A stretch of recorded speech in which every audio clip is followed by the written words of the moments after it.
Hello everyone, welcome to my channel. तो हम लोग 10th सीबीएसई का फर्स्ट ईयर का पेपर सॉल्व कर रहे हैं 2024 का। ठीक है, तो अभी ये भी करना है। सर्कल गया ना, तो इसमें देखो 32 क्वेश्चन में क्या बोलता है, why is an alternating current considered to be advantage over the direct current for the long distance transmission of electric power। तो एसी जो होता है, एसी पावर या करंट, तो वो होता है ऐसा ना, पॉजिटिव नेगेटिव, पहले मिनिमम से मैक्सिमम, मैक्सिमम से मिनिमम, फिर जाता है ऐसे। ठीक है, लेकिन ये आपका एसी का अल्टरनेटिंग करंट का डायग्राम हो गया। लेकिन ये अल्टरनेटिंग वोल्टेज, ठीक है, जो बोलना है बोलो, ठीक है ना। तो डीसी का क्या होता है जी, डायरेक्ट करंट का कांस्टेंट ग्राफ होता है डीसी वोल्टेज का, बराबर है। तो वो बोलता है कि एसी वाले को लॉन्ग डिस्टेंस तक कैरी करना एडवांटेज क्यों होता है एज कंपेयर टू डीसी। तो alternating can be transmitted to long distance without much loss of energy, hence it is advantage over the direct current. ठीक है ना, इसको मैं बहुत डिस्टेंस तक ले जा सकता हूँ without the loss of energy. अगर इसको ले जाऊंगा तो इसमें लूज हो जाएगा, क्योंकि डायरेक्ट करंट तो बैटरी से प्रोड्यूस कर रहा है तुम केमिकल रिएक्शन से, तो वायर के थ्रू जाएगा तो लॉस ऑफ एनर्जी हो जाएगा ना। तो ये, तो इसमें क्या लिखेगा, we can carry to long distance without loss of energy. और इसमें क्या होगा, it can lose the energy, it can lose the energy. ठीक है, फॉर लॉन्ग डिस्टेंस। यहां तक क्लियर है। दूसरा, what is the type of current used in household supply different from the one given by the battery of dry cell. तो वो DC होता है ना जी, बैटरी में से क्या निकलता है, डीसी, डायरेक्ट करंट ना। तो dry cell supply direct current, household outlet supply alternating is AC. लेकिन जो अंदर आता है घर के अंदर, वो क्या है तुम्हारा, एसी करंट आता है ना घर के अंदर। तो तुम ये एडेप्टर से क्या कन्वर्ट करता है, उसको डीसी में कन्वर्ट करते हैं। इसके अंदर रेक्टिफायर होता है, समझा।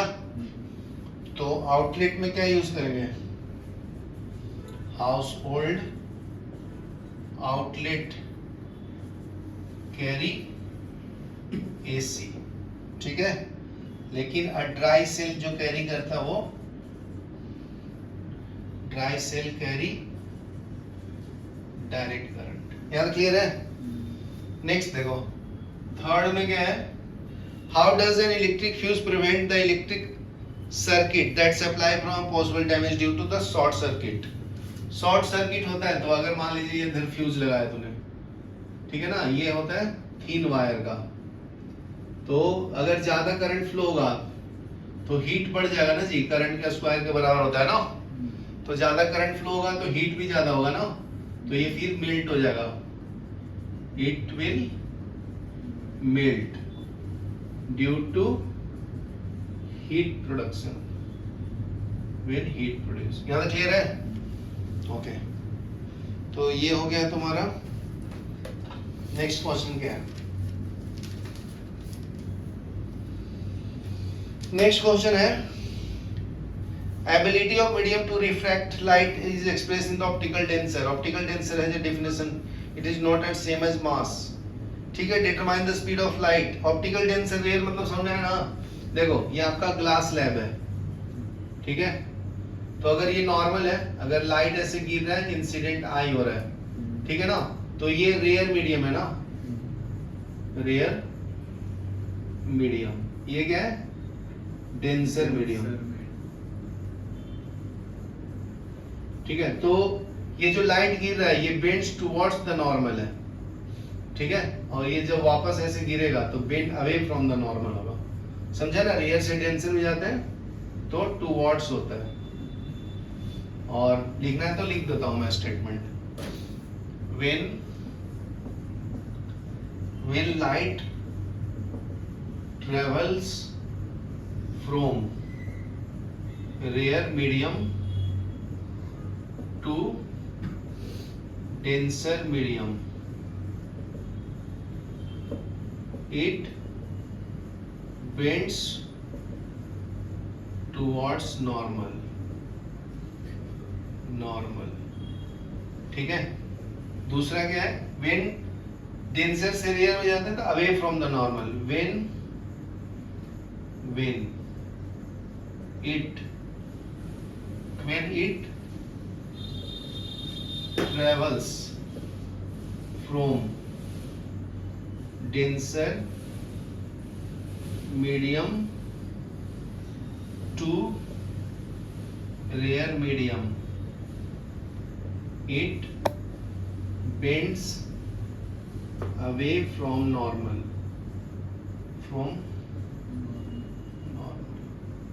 समझा? यहाँ तक क्लियर है? तो ये तुम्हारा है, ये लिख लो, फिर इसके ऊपर एक न्यूमेरिकल मैं एक्सप्लेन करता हूँ। तो देखो 39 में क्या करना था, न्यूमेरिकल सॉल्व करना है। Determine the speed of light in diamond, ठीक है। तो speed of light in diamond,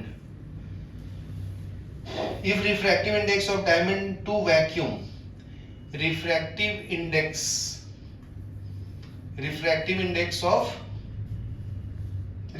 index of diamond to vacuum कितना दिया जी, 2.42, ठीक है।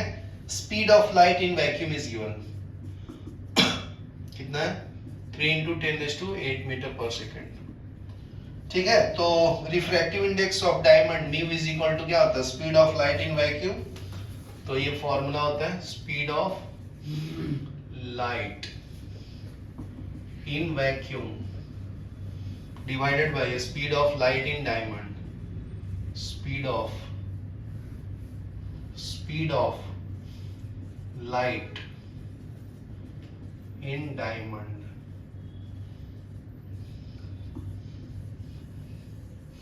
ठीक है। तो mu is equal to speed of light in vacuum कितना है, 3 × 10⁸। डायमंड का स्पीड निकालना ना, वीडी, म्यू पता है अपने को 2.42 is equal to 3 × 10⁸ ना, divided by VD। तो VD is equal to 3 × 10⁸ divided by 2.4, समझा? तो ये कैलकुलेट करेंगे तो कितना आता है जी, 1.25 10⁸, 1.24 ना, 25 10⁸ मीटर पर सेकेंड। यहाँ तक क्लियर है? नेक्स्ट क्वेश्चन है, उसमें सेकंड में रिफ्रैक्टिव इंडेक्स ऑफ ग्लास, मतलब यूजी दिया हुआ कितना, 1.5। Refractive index of water, mu of water कितना है जी, 1.33। Refractive index of carbon disulphide कितना दिया है, 1.62, ठीक है। तो बताना, if ray of light is incident in this medium the same angle, right the increasing order of the angle of refraction. तो angle of refraction increasing order में बताना है। तो बताओ, सिंपल है, रिफ्रैक्टिव इंडेक्स का किसका ज्यादा है। देखो ये क्या बोलता है कि अगर ये आपका डेंसर मीडियम है, ठीक है, ये क्या है, रेयर मीडियम है, एंगल आई, तो ये बेंड्स टुवर्ड्स द नॉर्मल होता है, तो ये एंगल इंक्रीजिंग ऑर्डर में बताना है। तो रिफ्रैक्टिव इंडेक्स जो है, देखो सिंपल है, रिफ्रैक्टिव इंडेक्स जो है स्पीड ऑफ लाइट, वैक्यूम का उल्टा लिखते हैं ना, तो इस जिसका ज्यादा होगा उसका रिफ्रैक्टिव इंडेक्स कम होगा। यहाँ पर रिफ्रैक्टिव इंडेक्स दिया है तो अपने को स्पीड ज्यादा निकालना है ना, और ऐसे भी देख सकते हैं, म्यू इज इक्वल टू क्या होता है, sine i by sine r. तो ये सेम है, तो ये दोनों इनवर्सली रिलेटेड है ना, 1/sin r, क्या नाम है, जस्ट ये देख तेरे को भी है। तो म्यू इज इक्वल टू क्या, इनवर्सली रिलेटेड। तो अगर ये एंगल ज्यादा होगा तो रिफ्रैक्टिव इंडेक्स कम होगा ना, ये ज्यादा होगा तो ये कम होगा। तो आपको इंक्रीजिंग ऑर्डर में लिखना है, इंक्रीजिंग ऑर्डर में, मतलब पहले स्मॉल आएगा, फिर थोड़ा बड़ा होगा, तो फिर बिगेस्ट होगा, ज्यादा बड़ा होगा ना फिर। तो ज्यादा बड़ा क्या बताना, एंगल। तो एंगल ज्यादा कब होगा, जब रिफ्रैक्टिव इंडेक्स सबसे कम होगा ना। तो कम वाले का, कम कौन है इसमें जी, 1 पॉइंट, ये तो म्यू ऑफ वाटर आएगा पहले, सबसे बड़ा वाला लास्ट में आएगा ना, 1.62 वाला, फिर बीच में आएगा 1.55, ये कितना है 1.33, ये समझा क्या? बस ऑब्जर्व करके ये लिखना था जी, ठीक है। तो ये हो गया रिफ्रैक्टिव इंडेक्स की बात ना। तो ये जो ऑर्डर लिखा हूं रिफ्रैक्टिव इंडेक्स का लिखा हूं, तो एंगल का लिखेंगे तो उल्टा होगा ना। ये ऑर्डर ऑफ रिफ्रैक्टिव इंडेक्स है। क्यों उल्टा क्यों होगा? क्योंकि एक दूसरे का उल्टा है ना, ये ज्यादा था कम, तो ये इधर आ जाएगा ना फिर। समझा कि नहीं समझा? नहीं। अच्छा हाँ, अच्छा ये ठीक है ठीक है समझा ना। ये रिफ्रैक्टिव इंडेक्स का ऑर्डर है, एंगल का ऑर्डर। यस, तो यहाँ लिख दिया हूँ रिफ्रैक्टिव ऑर्डर, इधर तो आपने गलत लिखा है, इधर एंगल ऑर्डर, ठीक है। हाँ तो एंगल ऑर्डर में उल्टा कर दो। 1.55 अभी 1.6। चेतन को नहीं समझा? नहीं समझा ना, मुंह से पता चल। अरे भाई ये देख, ये ज्यादा रहेगा तो ये कम है ना, उल्टा बोलना है। तो देखो पहले तो मैं रिफ्रैक्टिव इंडेक्स का ऑर्डर लिख लो, लिख लिया, मतलब ये एंगल का ही ऑर्डर है ना। समझा कि नहीं? ये सबसे ज्यादा है ना जी, तो इसका एंगल सबसे कम होगा ना, तो ये इधर आएगा। मतलब ये सबसे कम क्या है? वो सबसे ज्यादा है तो उसका ज्यादा है एंगल तो का कम होगा, हाँ। और वो उससे थोड़ा कम है तो उसका उससे उल्टा कम लिखना, होगा। समझा? लिख ले, और उससे उससे ज्यादा। पॉज करो। देखो दक्ष जस्ट हाँ। नेक्स्ट क्वेश्चन है उसका थर्ड, 39 का थर्ड। ध्यान से सुनना, अच्छा क्वेश्चन है। Speed of light in water, speed of light in water कितना दिया है? W मतलब वाटर है, ठीक है। 2 × 10⁸ मीटर पर सेकेंड, ठीक है। दूसरा है speed of water, speed of light in glass है ये 2 × तो यहाँ पे जी लिख दो, ठीक है। Speed of light in water कितना दिया है? 2.25 10⁸ मीटर पर सेकेंड। तो सिंपल इतने इंफॉर्मेशन से बताना है कि ऑप्टिकल डेंसर कौन है। ऑप्टिकल डेंसर तो सिंपल है ना भाई, जिसका ज्यादा वैल्यू है। देखो ये सेम है, तो इसमें कौन ज्यादा वैल्यू? ये ना, ये ऑप्टिकल डेंसर है। लेकिन ये स्पीड दिया है ना, लेकिन रिफ्रैक्टिव इंडेक्स तो उल्टा बोलेंगे इसमें, समझ में आया क्या? क्यों? तो फिर क्योंकि रिफ्रैक्टिव इंडेक्स जो होता है इनवर्सली प्रोपोर्शनल टू वेलोसिटी होता है ना, तो वेलोसिटी ज्यादा तो ऑप्टिकल कम। कम। तो फिर वो ये ज्यादा तो ये कम ना, हाँ। तो इसमें इसका ज्यादा है तो ये कम। समझा? Yes. मतलब अगर रिफ्रैक्टिव इंडेक्स ऑफ ग्लास निकालो तो ये कितना होगा? 2 × 10⁸, और रिफ्रैक्टिव इंडेक्स ऑफ वाटर निकालो तो ये हो जाएगा 1/2.25 10⁸। तो ये इसमें ज्यादा है ना, तो ये कम, मतलब ये रेयर हो गया ना, रेयर मीडियम हो गया। ये समझा? फिर देखो इसमें ये कम है तो ये ज्यादा है ना, तो वो रेयर, ये ऑप्टिकल डेंसर मीडियम। वो डेंसर वो रेयर। तो यही पूछा था कि ऑप्टिकल डेंसर कौन है, तो ये तो ऑप्टिकली डेंसर यहाँ पे ग्लास है। समझा कि नहीं? स्पीड का उल्टा होता है ना फॉर्मूला के अनुसार, समझा? इसलिए यहाँ तक क्लियर है? रिलेशन। हाँ ठीक है, ये तो फर्स्ट क्वेश्चन हो गया, ठीक है। इसका आंसर मैं बता दिया हूँ ना, तो अगर स्टेटमेंट फॉर्म में लिखना है तो लिख देता हूँ मैं, ठीक है, ताकि समझ में आए। स्टेटमेंट में हो जाएगा। स्टेटमेंट फॉर्म में glass is optically denser medium, optically denser medium बराबर है water, denser medium than than water.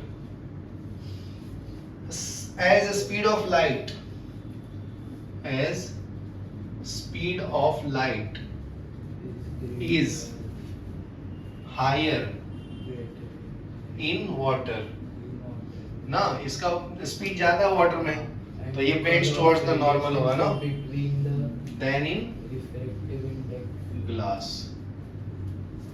यहाँ तक क्लियर है? This shows that glass offers more hindrance to passage of light ज्यादा जगह देता है of light than water। यहाँ तक क्लियर है? ओके तो दूसरा पॉइंट क्या है इसमें? A ray of light is incident normally at the water glass when it enters a thick glass filled with the water. What will happen? देखो simple है, ये आपका ग्लास है, ये डेंसर मीडियम है, ऊपर भी ग्लास ही है लेकिन ये थोड़ा कम डेंसर है, तो यहाँ से अगर लाइट ऐसे इंसिडेंट होगा तो इसके अंदर बेंड करेगा ना जी, तो यही बताना है कि क्यों, क्योंकि ये ऑप्टिकली डेंसर मीडियम है as compare to the glass. ठीक है, तो इसमें खाली बताना है कि लाइट का डायरेक्शन क्या होगा। एक आंसर हो गया बी का, तो light will bends towards normal after refraction। ठीक है, ये लिख लो, फिर न्यूमेरिकल करके बताता हूँ इसके ऊपर। ठीक है, ध्यान से देखना, इसी के ऊपर न्यूमेरिकल परफॉर्म करना। ठीक है, तेरे को भी है, ध्यान से देखना, सॉल्व करने आना चाहिए। थर्ड का बी क्या बोलता है? Absolute refractive index of water and glass are given. Refractive index of water and refractive index of glass, तो ग्लास का वैल्यू दिया 3/2, वाटर का दिया है 4/3, बराबर है। Speed of light in glass, speed of light in glass कितना दिया है? 2 × 10⁵ मीटर पर सेकेंड। ठीक है, तो बताना speed of light in vacuum of water, मतलब सी बताना। सी क्या होता है? Speed of light in vacuum ना, सी से रिप्रेजेंट करते हैं। किससे रिप्रेजेंट करते हैं? सी से। किसको? Speed of light in vacuum. Speed of light in water को VW से। ये क्या है? Speed of glass. यहाँ तक क्लियर है? तो बहुत ही सिंपल है। ग्लास की वाटर। हाँ, वाटर बराबर, ये तो समझदारी हो गया तेरा, IQ बढ़ गया तेरा, समझ गया? तो कैलकुलेट कर लेंगे जी फिर। तो फर्स्ट में फॉर्मूला क्या यूज करेंगे? Velocity of glass is equal to speed of light divided by refractive index of glass. Refractive index को n से भी लिखते हैं, म्यू भी लिखते हैं, n भी लिखते हैं। ये पहली बार देख रहा है, तो ये मैं बता दिया ना तुम्हें स्टार्टिंग में पहली बार। ठीक है, n से भी लिखते हैं, म्यू से भी लिखते हैं, मतलब म्यू जी भी लिख सकते हैं। म्यू जी सेम है जेन जी। जेन जी, समझा? जेन जी। ठीक है, तो यहाँ से कैलकुलेट कर लेंगे। क्या निकालना था अपने को? सी ना, स्पीड ऑफ लाइट। तो ग्लास का वेलोसिटी पता है कितना? 2 × 10⁵। सी पता चल जाएगा। Refractive index of glass, refractive index of glass is 3/2। 3/2, तो 2 पर जाएगा ना जी। तो 2 × 10⁵, इसको 3 से मल्टीप्लाई कर लो, ये 2c आ जाएगा। सही है, 2 से 2 गया, तो c का वैल्यू आ गया ना 3 × 10⁵ मीटर पर सेकेंड। आ गया, फर्स्ट कैलकुलेट हो गया। अभी स्पीड ऑफ वाटर बताना, तो इसके लिए फॉर्मूला यूज कर लेंगे जी। Speed of water, speed of water is equal to c divided by refractive index of water. समझा ना? तो स्पीड ऑफ वाटर आ गया, मतलब vacuum 3 × 10⁸। Refractive index of water पता है कितना है जी? 4/3, तो 3 ऊपर चला जाएगा, तो 9/4 × 10⁸। तो 9 से डिवाइड करो, 2.26 10⁸। ये समझा क्या तुम्हें? जस्ट ये समझा ना? ये ऊपर जाता है तो 3 × 3 9 हो जाएगा ना। चलो लिख लो, इतना सिंपल था ये, लेकिन बहुत इंपॉर्टेंट है।